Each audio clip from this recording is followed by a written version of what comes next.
Good morning everyone. Today I'll be speaking about the antenatal preparation of breastfeeding. To start with, a little bit of background. By the recent NFSHS data that shows only 41.6% are breastfed within the first hour of birth, while only 54.9% infants are exclusively breastfed. Women are often told to feed their babies formula milk, thinking that they do not produce enough milk. This perception is largely due to the lack of skills of the healthcare workers and due to the myths propagated by other food and drugs industry. Government of India routinely advises for counseling on breastfeeding and antenatal checkup with breast examination with the aim of having all women breastfed. The second and the third trimester is the best time when women can be given information regarding their choices between breastfeeding or formula feeding.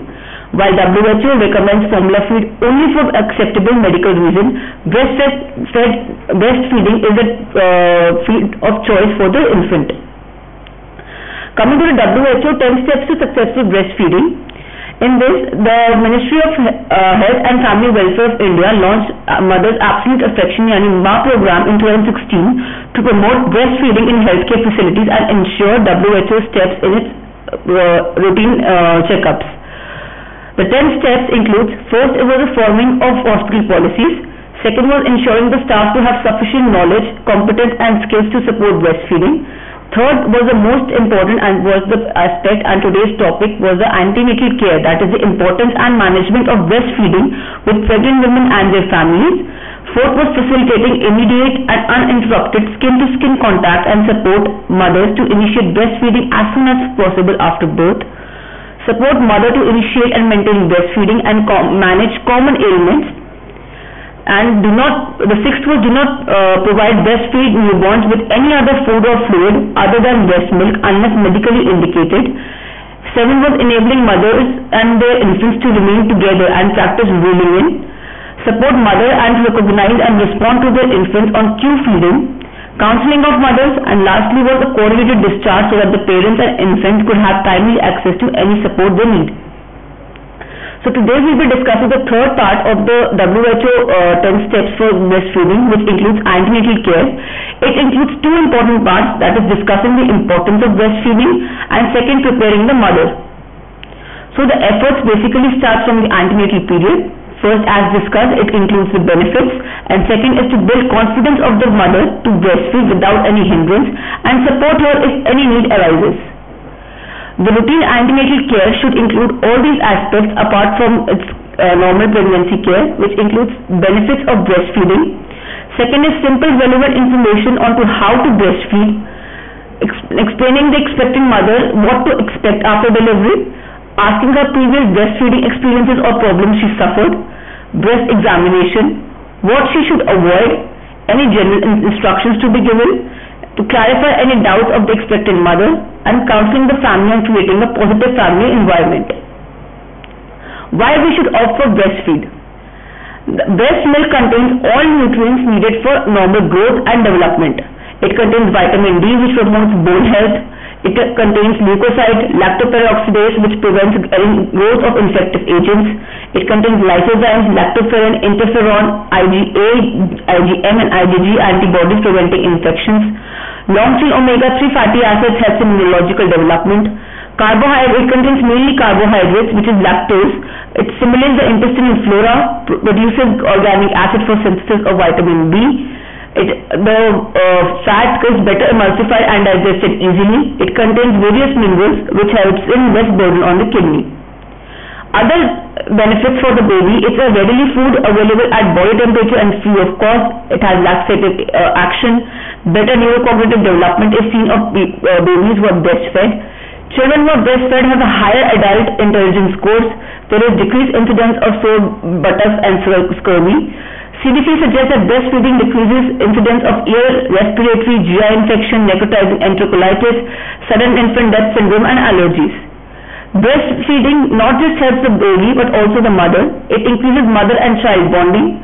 Women who are breastfed have a lower risk of breast and reproductive cancers, osteoporosis, postpartum depression, type 2 diabetes. It acts as natural contraception, helps in the involution of uterus and reduces the chances for PPH. In short term, it is associated with less postpartum weight retention and burns calories. How to breastfeed? For successful lactation, we need to make sure that the positioning is right, the attachment of the breast is correct, the nursing technique is right, rotation of position which helps to reduce focal pressure on nipple, ensuring complete emptying of breast, and to break suction. For technique, we need to make sure it's a comfortable position, the back is well supported, the mother is comfortably seated, there is a good attachment in which infant's mouth is wide open, chin touches the breast, the nipple and the areola are guided into the baby's mouth with effective milk transfer. They begin with a good latch on and by a peristaltic action from the tongue of the to the base. Proper position from chest to chest contact. The infant's ear, shoulder and hip should be in one line. Baby sucks on areola and the nipple holding between the tongue and the palate. Feeding is done in lateral position following any cesarean or painful perineum. Burping should be made sure is done in the end. As shown in the picture, there are various breastfeeding positions. The corner picture shows that the ear, shoulder, hip should be in one line for effective attachment, and the mouth should be completely sucking in the areola and the nipple area in a C-shaped manner. The frequency of feeding should be around 8 to 12 feeds in every day. First feed should start immediately, preferably, or after half to 1 hour after normal delivery or 4 to 6 hours after the cesarean section. Milk transfer usually starts after a good latch-on. Latent period is between the latch-on to the milk ejection is about 2 minutes. The mother should feed at an interval of every 2 to 3 hours. Baby is put to the breast as soon as it feels hungry, and no restriction of number of feeds or duration of suckling time should be there. The initial feed should start for around 5 to 10 minutes at each breast. We should make sure that each breast is completely emptied first so that the foremilk and the hindmilk both goes to the baby. Coming to the breast examination, first we should look for the normal changes associated with pregnancy. We should check for any pathologies, specifically for inverted nipples or cracked nipples. If there is a presence of inverted nipples, some simple maneuvers can help the patient antenatally by manually inverting and rolling out several times a day or by using a plastic syringe. Whereas in cracked nipples, we can advise the patient for proper attachment. Breast milk has healing properties, so it can be used along with other ointments. What should be avoided? Infrequent suckling or any drugs that patient is taking decreases milk production. Pain, anxiety, insecurity should be avoided. The patient should be counseled with a positive family environment. Pacifiers and bottles should be avoided. Pre-lactal feeds, which may include water, formula milk, honey, etc. should be avoided. Breast condition should be looked and treated for the same, like retracted nipples and cracked nipples. Excessive caffeine, smoking, alcohol consumption should be avoided. Coming to a general instruction that should be given to the patient. Patient should be advised for adequate rest, adequate hydration, adequate nutrients, calories, skin-to-skin contact should be preferred. Rooming in with the baby and the mother is the preferred. Maintaining personal hygiene by clipping nails regularly, washing hands with soap and water before every meal and before attending the baby should be made sure. Feeding on cue should be promoted, and there should be proper emotional support. Coming to the dietary habits, the patient should be encouraged to take depending upon the dietary preferences. It should include iron, which is mainly seen in green leafy vegetables, whole grain cereals, jaggery. If patient prefers non-vegetarian food, then egg and meat.